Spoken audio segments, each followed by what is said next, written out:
Hey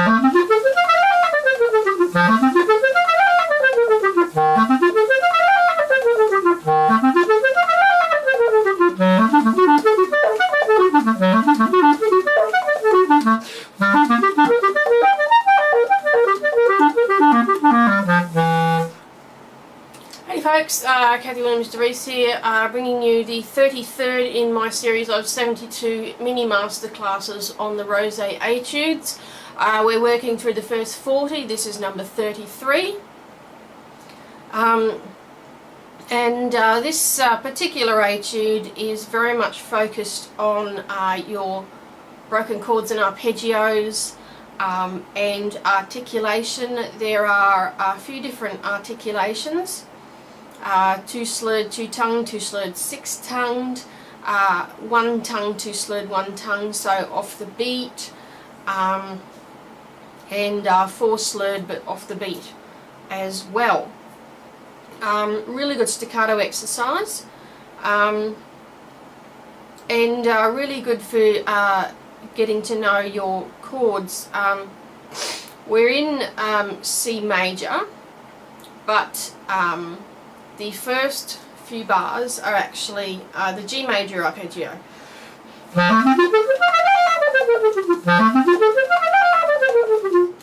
And then we go through a few different cycles. We've got a G7,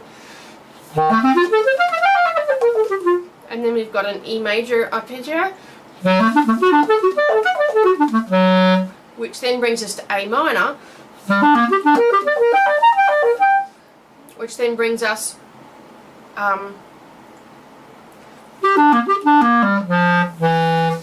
through an A7 to D, which then brings us back to G, and then through a G7 to C, to G, to C, then C7 to F, C7, F, and then D minor to B flat major to a C7,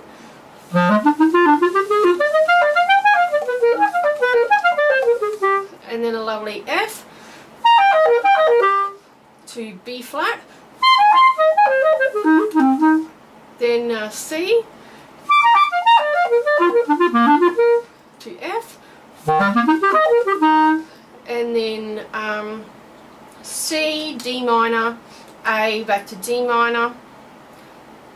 So it's quite challenging towards the end, because you're getting towards the end of the piece, you've already been doing quite a lot of staccato, and all of a sudden you've got this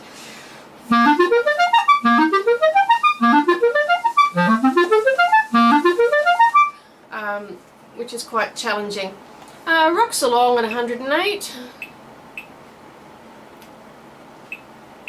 So now for this first trill, I would only make it a shake rather than a trill, otherwise you'll be late on the semiquaver.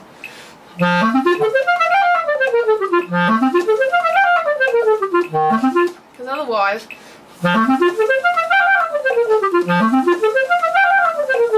it is possible, I don't know, I find it too finicky.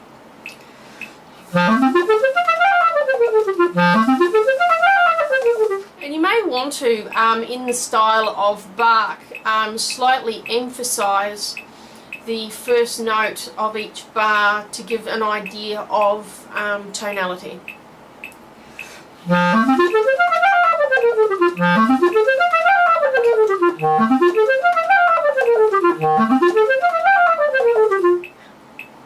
But that's up to you. And then we come to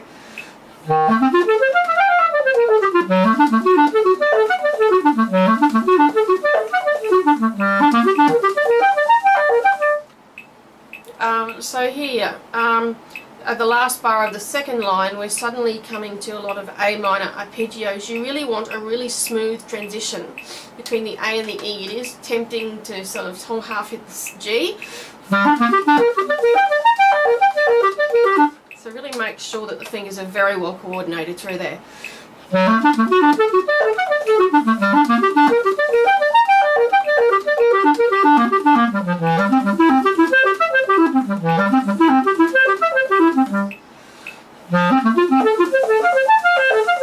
And here again, you want really smooth G to D. And again between the D and the B.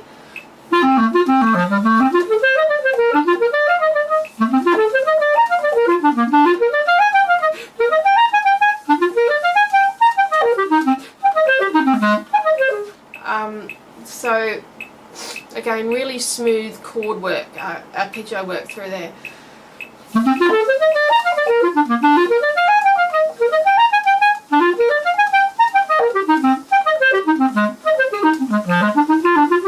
And you may want to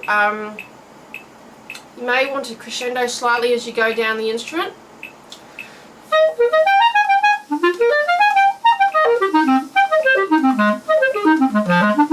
And really emphasize the quavers there.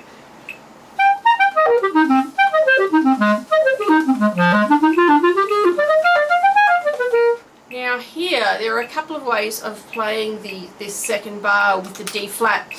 What I prefer to do is to hit the D flat and the C at the same time, so the D flat on the left and the C on the right. Otherwise you can use the right hand D flat to the left hand C. I don't like that as much. I think it's much easier to use the first one.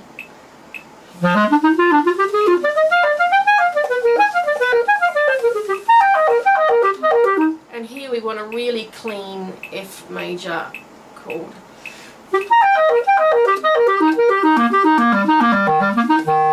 Now in this first bar of the next line, use the long B flat.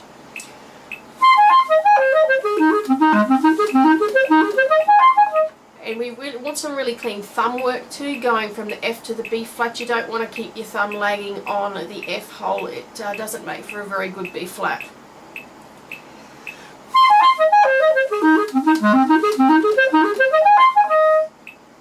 But the next one's quite straightforward.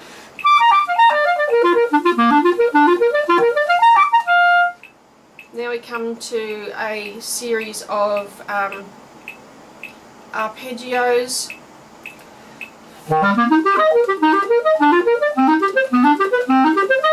Take the chance to breathe there. Now here, in this third bar, we need to hit the left hand C in order to get to the right hand E flat. And again, use the long B flat as much as possible.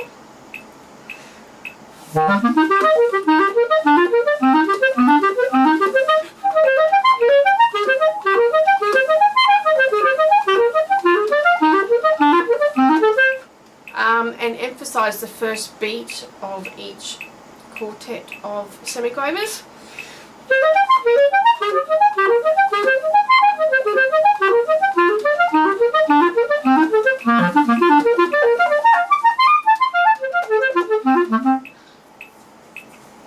And again, crescendo down the instrument.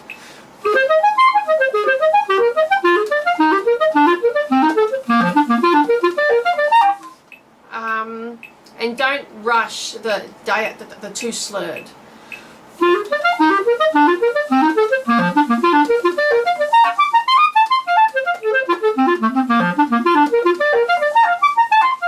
And notice here you don't go up to the D, you go down to the B.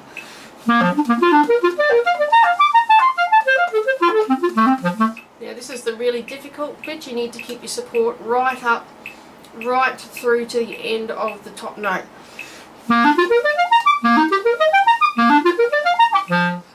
And emphasize the first note, the lower note.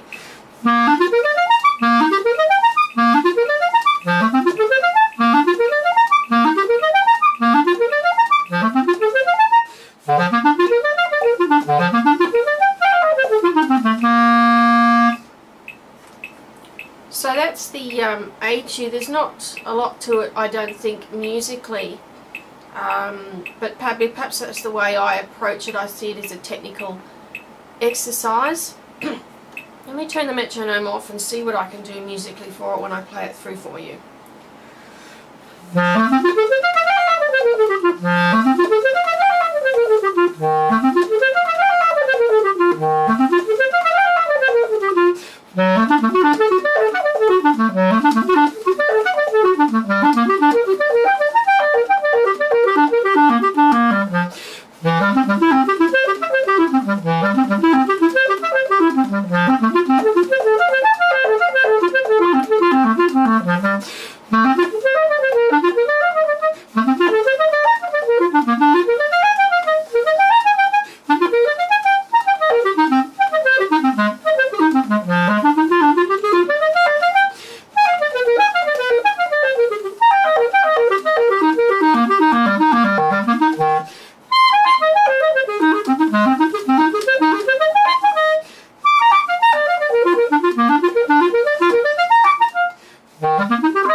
I think I tried to add a little bit more musicality into it at that stage.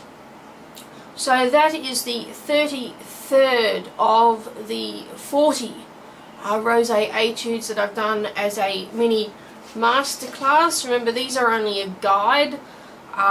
Feel free to ask further questions either by YouTube, email, Twitter or Skype. All the details are at the bottom of the video, and please join me for number 34.